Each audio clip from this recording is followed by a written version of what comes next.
Velas y flores para denunciar los asesinatos machistas. Con esta muestra que están viendo de repulsa, lo han hecho en Bilbao, aunque podría ser en varias ciudades españolas, porque solo este mes de diciembre 9 mujeres han sido víctimas de violencia de género. Pero esa cifra podría aumentar. Hay otras 4 mujeres muertas, asesinadas, pero se espera a que concluyan las investigaciones de sus casos.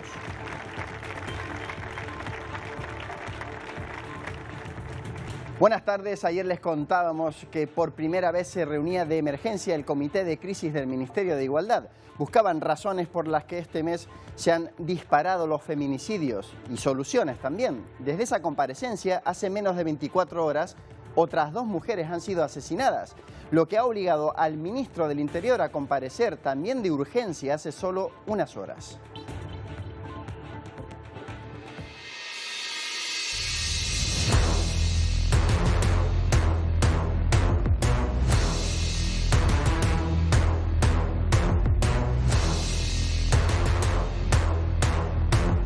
Profunda frustración que nos provoca cada asesinato de violencia de género. Marlaska, ya lo han oído, ha expresado su frustración y ha ordenado a la policía intensificar las medidas de protección. Comparte el sentimiento de impotencia que también ha expresado el Ministerio de Igualdad, que apunta a mejorar el sistema de vigilancia y a extremar la atención. La ciudadanía y las autoridades, pues nos encontramos en fechas de riesgo. El 75% de los feminicidios se dan en festivos o fines de semana. Solo este mes, insistimos, se han asesinado a 9 mujeres, con otros 4 casos en estudio.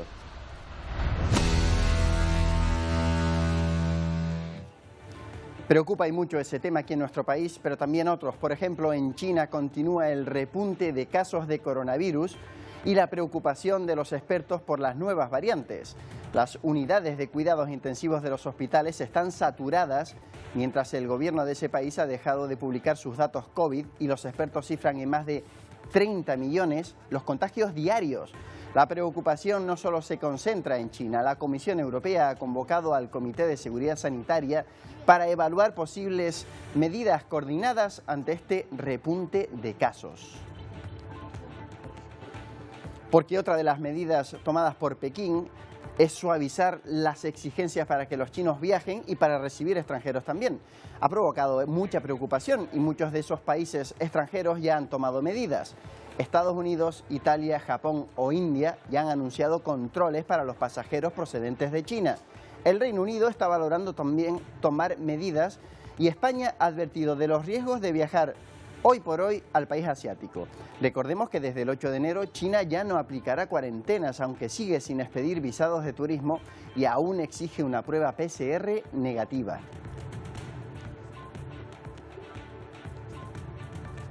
Ya lo ven, crece el temor ante lo que sucede en China y a que esa ola pueda extenderse a Occidente, pero lo cierto es que mientras tanto aquí en nuestro país, en Europa, y aunque a veces se olvide, el COVID sigue estando presente, especialmente para aquellas personas que sufren el llamado COVID persistente, enfermedad a la que le han cuantificado 200 síntomas. Se calcula que entre el 5 y el 10% de las personas que han contraído COVID lo desarrollan de manera persistente.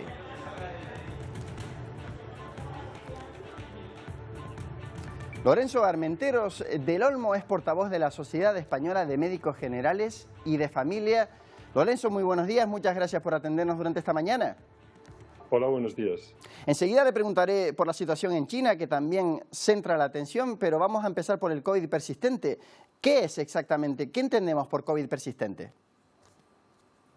Aquellos pacientes que después de una fase aguda de COVID, con mayor o menor sintomatología, siguen en ellos durante un tiempo de diferente cuantía, porque algunos de ellos están todavía con sintomatología desde las primeras fases de la infección, permanecen los síntomas. Síntomas muy variados, de los que se han descrito cerca de 200 síntomas, que permanecen en el tiempo con diferente estado de gravedad. Pero, desde luego, lo que significaría es la persistencia de síntomas, que hay que diferenciarlo de aquellas secuelas producidas por el virus. Son 2 patologías diferentes.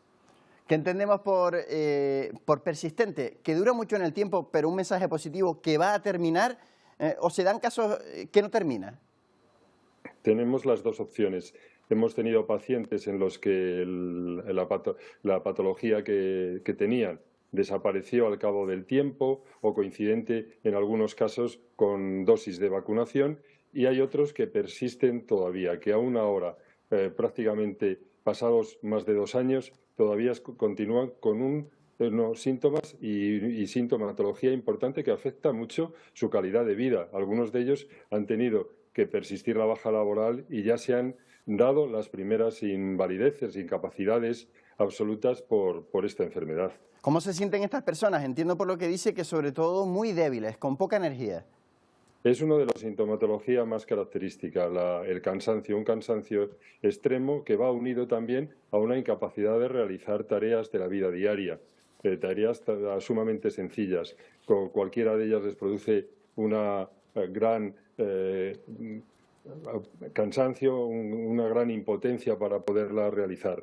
Sería uno de los síntomas que tienen, además de otros, que entre los principales serían también las manifestaciones respiratorias, manifestaciones neurológicas y manifestaciones de la esfera emocional. Y dentro de las manifestaciones neurológicas es muy característico la denominada niebla mental. Son pacientes que tienen trastornos de memoria, de concentración y de realizar tareas intelectuales. Por cambiar de tema, aunque seguimos hablando del COVID, señor Armenteros, preocupa la situación en China, sobre todo ahora que se puede viajar a ese país y que podemos recibir ciudadanos de ese país. La Junta de Castilla y León le ha pedido una reunión con todas las comunidades al Estado. No sé si le preocupa la situación, si piensa que estamos actuando con retardo, como ya ocurrió en 2020. ¿Qué opina? ¿Está preocupado por la situación en China? Estoy preocupado, lógicamente. La situación en China es una situación compleja. Las nuevas variantes son variantes más graves y algunas de ellas que incluso escapan a la inmunidad que estamos adquiriendo a través de las vacunas. Es lógico de pensar y de estar preocupados, pero dentro de esa preocupación nos da una tranquilidad, al menos en España, el grado de vacunación en el que estamos. La situación no es la misma. Conocemos muchas características del virus, conocemos muchas formas de tratarlos en su parte sintomática, aunque no tengamos un tratamiento específico, y la situación no es la misma que cuando se inició la pandemia, pero desde luego sí que lo que está ocurriendo en China y esa posibilidad de viajar y lo que puede ocurrir ahora mismo en nuestro mundo, que lo que ocurre en China puede estar en 48 horas en cualquier lugar de todo el orbe, pues es normal que estemos preocupados. Esa variante que se ha detectado en China, que está causando problemas en ese país, en principio, en su opinión, no debería haber tantos problemas en Europa. ¿Estamos a salvo con las actuales vacunas? Con las actuales vacunas tenemos una defensa, no es una defensa total, porque hemos dicho muchas veces que estas vacunas no son esterilizantes. Esterilizantes serían que impedirían la transmisión, o sea, no van a impedir la transmisión, pero es que sí que el grado de infección estamos comprobando que en las personas vacunadas es mucho menor y afecta menos. Independientemente de eso, seguimos teniendo casos dramáticos, tenemos teniendo casos muy graves, ingresos en UCI, incluso muertes, y también COVID persistente en cualquiera de las variantes del virus. Señor Armenteros, muchas gracias por darnos más claridad sobre ambos temas. Muy amable. Muchas gracias a ustedes.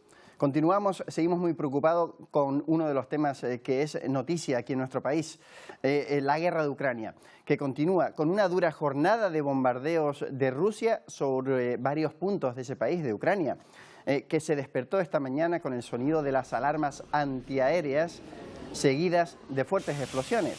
Hasta 120 misiles ha disparado el ejército de Putin sobre infraestructuras energéticas y zonas residenciales de la capital ucraniana de Kiev, pero también de otras ciudades como Kharkov, Lviv u Odessa. Al menos 3 personas han resultado heridas. Los ataques han ocasionado de nuevo cortes en el suministro eléctrico en varios puntos del país.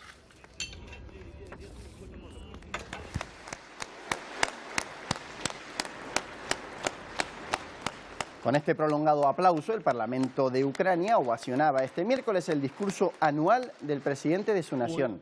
En su intervención, Zelensky fijó como principal objetivo recuperar la integridad territorial de su país. El mandatario pidió unidad frente a la invasión de Rusia y agradeció la implicación de las Fuerzas Armadas ucranianas, sobre quien, según dijo, recae la esperanza de vida de millones de personas.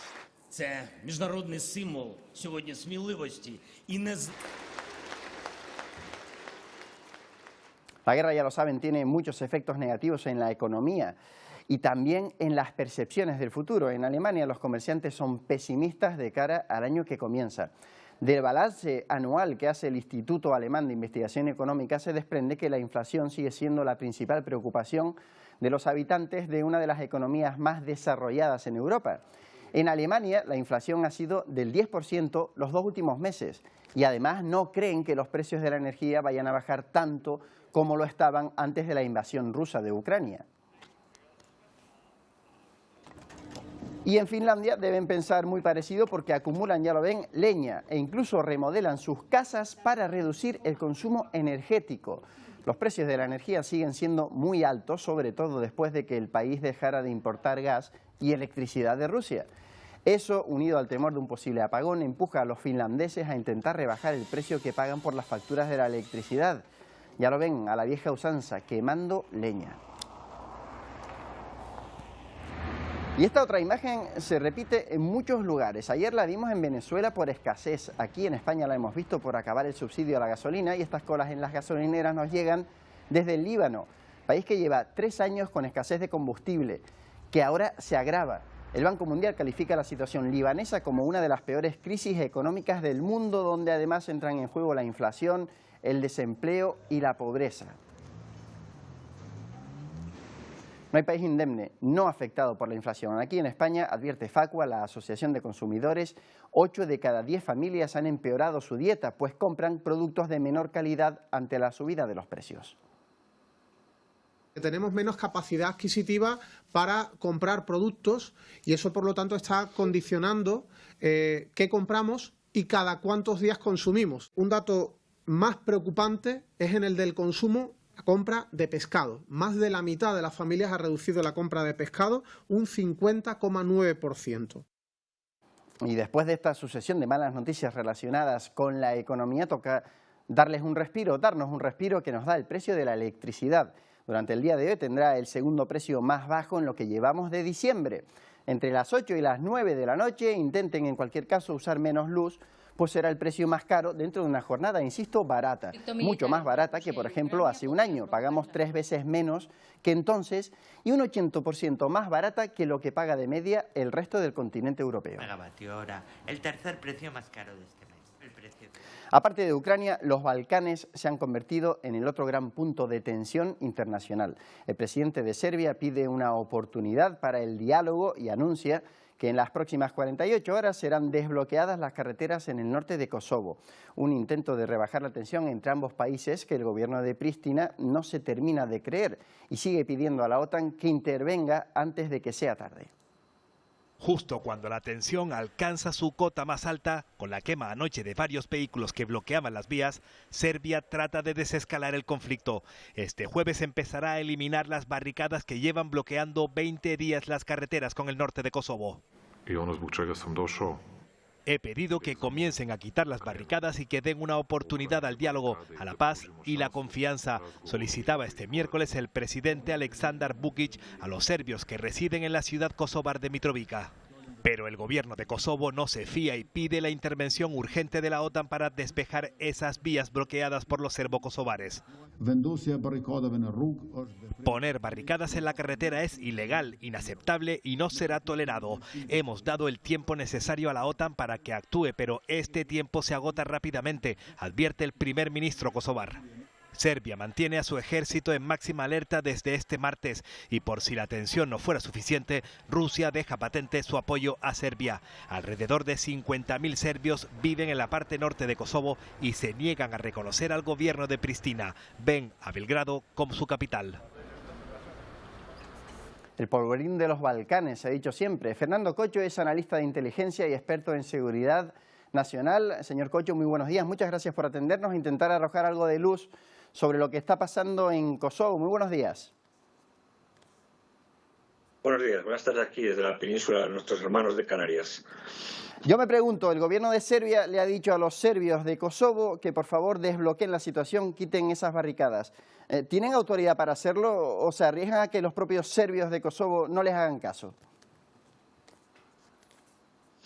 Bueno, no podemos olvidar que esa parte de Kosovo, que es de mayoría serbia, que es una escisión de un país como es Kosovo, que no ha sido reconocido por la comunidad internacional en su plenitud, pues sí tiene una gran capacidad de presión, puesto que está apoyado indirectamente no solo por Serbia, sino por también Rusia y los servicios de inteligencia de ambos países. Por tanto, ¿tiene capacidad para conseguir reducir la tensión? Sí. ¿Lo va a conseguir? Bueno, dependerá de los objetivos y los intereses que estos serbios en el norte de Kosovo tengan y, en realidad, las ventajas o beneficios que obtenga Serbia de la comunidad internacional, puesto que son aliados tradicionales de Rusia desde ya la época de la guerra de los Balcanes de los años 90. Ya me ha nombrado Rusia 2 veces. ¿Este aumento de la tensión en Kosovo es casualidad? ¿Siempre ha estado vigente desde la independencia no reconocida por todos de ese país? ¿O tiene algo que ver con el conflicto en Ucrania? Ha habido una tensión constante y permanente en Kosovo y en toda la zona de los Balcanes ya desde la época de los años 90, incluso antes, ¿no? Pero sí es cierto que no hay una casualidad, sino una causalidad. En estos momentos en los que evidentemente los rusos están buscando aliados y los serbios son aliados tradicionales, la minoría serbia, en este caso de Kosovo, pues intenta generar un proceso de presión y de influencia para volver otra vez a integrarse en la República Serbia, que sus objetivos no aceptan la escisión de Kosovo de Serbia y, por tanto, ese conflicto ahora se acrecienta, pues como se dice coloquialmente, a río revuelto, ¿no? Y evidentemente es algo que no es casual, sino es porque probablemente una provocación, una causa directa de la guerra de los Balcanes y la guerra, en este caso, de Ucrania. ¿A qué cree que aspira Serbia? ¿A que se escinda una parte de Kosovo y vuelva a Serbia o se va a conformar con menos, quiero decir? No, no se va a conformar con menos. Siempre Serbia ha reclamado, primero, que Kosovo no se pudiera independizar. Segundo, ante la independencia por parte unilateral, por parte de Kosovo y el apoyo de parte de la comunidad internacional, la zona norte de Kosovo, de mayoría serbia, quiere volver a ser, digámoslo así, una república anexada o independiente de lo que es Kosovo y volver otra vez a la gran Serbia que llaman ellos. Y evidentemente es algo que es una añoranza desde que se hubo la independencia de Kosovo en los años finales, los años 90. Yo creo que al final no cederá a ninguna de las dos partes, llegará a un entente cordial. Seguirá habiendo una tensión latente, como siempre ha habido en los Balcanes, y vamos a ver hasta qué punto los serbios del norte de Kosovo admiten al menos un estatuto especial que les permitiera mayor relación con Serbia y menor conflicto con el resto de Kosovo. Y mientras tanto, el gobierno de la capital de Kosovo, de Pristina, pide ayuda a la OTAN, le ha pedido intervenir y a su vez está intentando gestionar su entrada a la Unión Europea. No sé qué es más difícil que pase, teniendo en cuenta que hay miembros de la Unión Europea como España que no reconocen ese país, y si la OTAN ahora mismo estaría en disposición de ayudar militarmente. Bueno, evidentemente hay dos factores. Primero, Kosovo en ningún caso se puede incorporar en estos momentos a la Unión Europea ni a la OTAN, porque la propia Unión Europea establece en sus principios que ningún país en el que haya un conflicto interno puede anexionarse de manera natural y normal a la Unión Europea. Y Kosovo tiene un conflicto. Máxime cuando hay gran parte de este caso, España, por ejemplo, no ha reconocido Kosovo y su independencia, por tanto no puede haber una incorporación a la Unión Europea. En cuanto a reclamar la ayuda de la OTAN, puesto que no es miembro de la OTAN, tendría que reclamárselo a la ONU, ¿no? Al Comité de Seguridad de la ONU, pero el Comité de Seguridad de la ONU tiene derecho de veto Rusia y, por tanto, jamás conseguiría que la ONU se incorporara. No creo que haya un apoyo militar de la OTAN.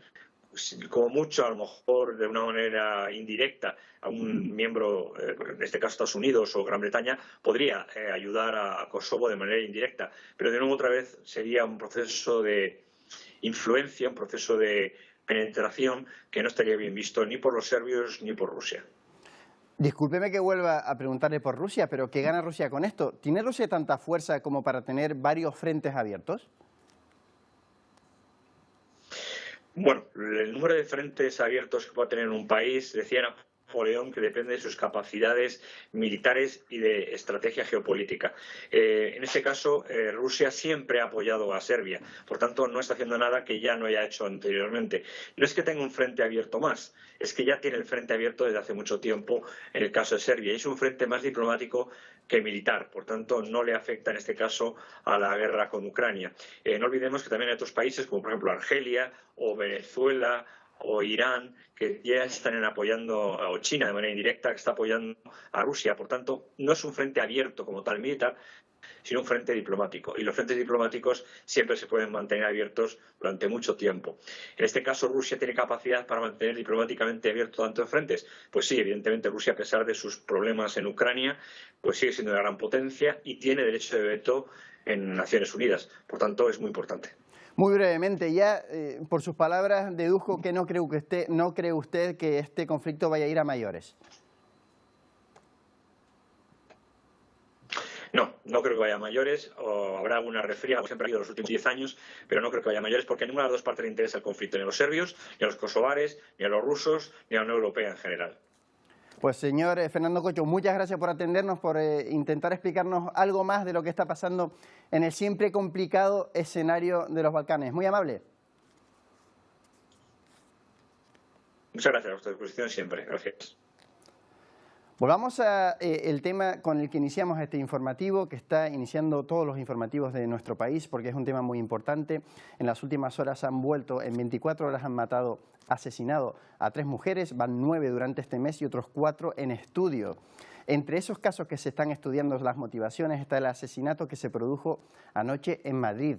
La víctima es una mujer de solo 20 años y el detenido es la expareja de la madre de la joven asesinada. Una persona que tiene antecedentes y que se saltó una orden de alejamiento sobre la víctima, insisto, de 20 años. También están pendientes de contabilizar como asesinatos machistas los casos de ayer de Toledo y también de Bilbao, y otro en Benidorm. Lo ha anunciado Marlaska en su comparecencia de urgencia de hace solo unas horas. Ha explicado que se ha detenido a un hombre en esa localidad de Valencia. Su pareja cayó desde un 6º piso y está detenido por prevención, a la espera de la investigación policial. Cuando esa mujer cayó del 6º piso, ese hombre estaba en el interior. Basta ya. Esta sociedad ni puede ni debe permitir una sucesión de asesinatos como la que sufrimos estos días. La violencia de género no deja de cobrarse víctimas en España. En las últimas horas, 2 mujeres han sido asesinadas por hombres con antecedentes por violencia machista. En Toledo, una mujer ha fallecido apuñalada por su expareja y en presencia de sus 2 hijos de 13 y 14 años. Tenía 34 y estaba embarazada. El autor de la agresión ha sido detenido. El ministro del Interior ha anunciado medidas ante la sangría de casos. He ordenado que se emitan de forma urgente sendas circulares de los directores de la Policía Nacional y la directora de la Guardia Civil a todas las unidades, recordando el necesario y estricto cumplimiento e intensificación de las medidas de seguimiento y protección frente a la violencia de género. Diciembre se ha convertido en el mes de 2022 con más víctimas tras confirmarse el asesinato de al menos 9 mujeres a manos de sus parejas o exparejas, un total de 46 en lo que va de año. Quedan por confirmar los crímenes de Bilbao y Toledo y 2 casos, uno en Madrid y otro en Benidorm, están en investigación. Pedimos la colaboración de toda la ciudadanía. Las instituciones, desde luego, tenemos que ser proactivas en el sentido de ir a la búsqueda de estas mujeres que pueden estar verbalizando la violencia en otros espacios que no son la denuncia policial. El 016 atiende a todas las víctimas de violencia machista a las 24 horas del día y en 52 idiomas diferentes. Es gratuito y no deja huella en la factura. En caso de emergencia se puede llamar al 112. De Asia nos llegan las imágenes de un tremendo incendio en un casino de Camboya.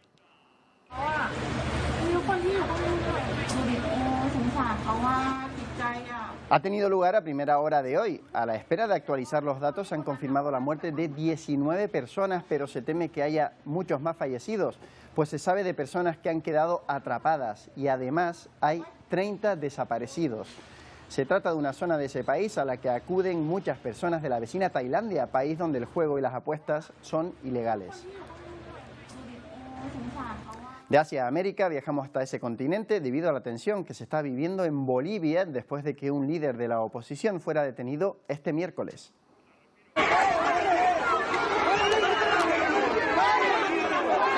Esto que ven es el aeropuerto Viru, que fue tomado por simpatizantes del también gobernador de Santa Cruz, Luis Fernando Camacho, que intentaban evitar que fuera sacado de la región, aunque sin logro en ese sentido.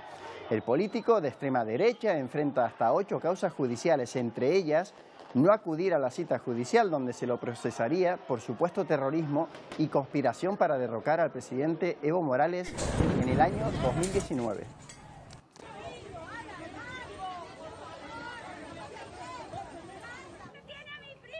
El Tribunal Supremo de Estados Unidos mantiene en vigor el Título 42, una norma de 1929 rescatada en la era Trump para poder expulsar inmigrantes por motivos sanitarios. La noticia ha provocado el desaliento de los miles de migrantes procedentes de diferentes países de Latinoamérica que se agrupan en la frontera entre México y Estados Unidos. Aunque no va en vía de sus expectativas, la Casa Blanca aseguró que respeta y acoge los términos del fallo con el que los magistrados de la Corte Suprema de Estados Unidos extendieron la vigencia del Título 42. La medida implementada bajo el gobierno del expresidente Donald Trump se mantendrá mientras se resuelven las actuales disputas legales. Ahora la mayoría tienen que dormir en las calles y soportar las inclemencias del clima extremo que también azota a la ciudad. Tenemos conocimiento que hay un gran número de migrantes en Ciudad Juárez esperando la eliminación del Título 42, y eso nos mantiene alerta. Del otro lado de la frontera en México, la desesperación es el común denominador y la desesperanza comienza a hacer mella. La verdad ya se nos están acabando la fuerza ya y los recursos, pues, porque ya tenemos mucho tiempo aquí ya, y ya prácticamente no tenemos, ya estamos a final de año y no hemos logrado todavía pasar. El Departamento de Aduanas y Protección Fronteriza podrá seguir expulsando a migrantes de manera expedita quizá hasta inicios de febrero del 2023, cuando el tribunal escuche argumentos sobre el caso. Pero una decisión final sobre la eliminación permanente o no del Título 42 solo se conocería en junio. Pues precisamente en Estados Unidos y también Canadá todavía tratan de recobrar la normalidad tras el paso de la tormenta Elliott, que más allá de los problemas que ha generado, también deja imágenes que impresionan, como estas, que nos llegan desde el estado de Ontario. Eso está en Canadá, al sur de Canadá. Parece una maqueta, pero no, es la localidad de Fort Erie, totalmente helada las casas. Fort Erie está no muy lejos de las cataratas del Niágara, es decir, no muy lejos de la ciudad de Buffalo, en Estados Unidos, una de las más afectadas y donde el señor que vamos a ver y a escuchar se ha convertido en héroe. Please, man. People out there dying. This shit is real. My door is open. I'm not charging nobody nothing. Porque el peor día de la tormenta hizo ese llamamiento en las redes sociales. Hace mucho frío, mis puertas están abiertas. Pasen, dijo. Y sí le hicieron caso y bastantes personas, pudo acoger a 40 personas que no tenían dónde cobijarse del frío. Cuenta que lo puso donde pudo, ahí nos lo está contando, que les dio calor, bebidas, alimentos. Solo en la ciudad donde él vive, Buffalo, murieron 29 personas del frío, muchas menos gracias a su gesto. Frío que, como las casas que antes veíamos de Ontario, también cubrió de hielo esta otra casa del lago Michigan, en el lado estadounidense de ese lago, de esa frontera. Esa casa tiene una particularidad que lo ha hecho bastante irónico. Se trata de una tienda de regalos de Escandinavia. Así que la tienda de regalos de Escandinavia quedó totalmente helada, como corresponde.